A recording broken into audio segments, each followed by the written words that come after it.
sto bene e ti come va? Ah, sono qua manco male.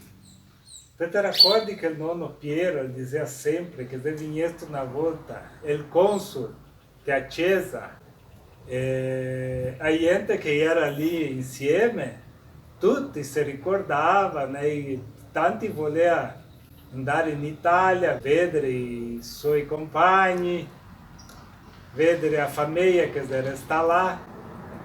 E allora questo console, né, che sentito che tanti volevano ritornare in Italia e in quello arriva uno e che ha ido al console.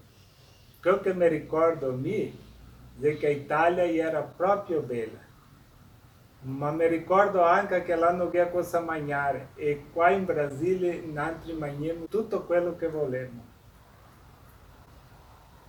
perché qua abbiamo terra casa nostra. Me raccordo.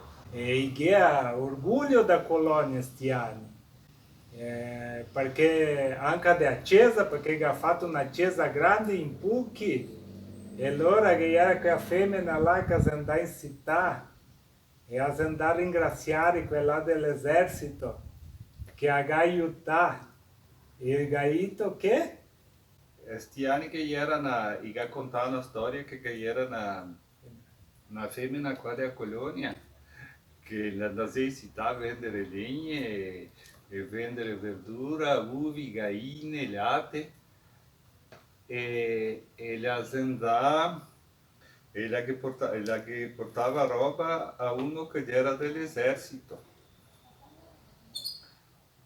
È giusto che il tempo è un toso che ha da servire il governo e come chi che anda tanto e che ha tante bestie e tanti lavori in casa che dispiaceva che il toso non dovesse servire perché gli faceva falta a casa.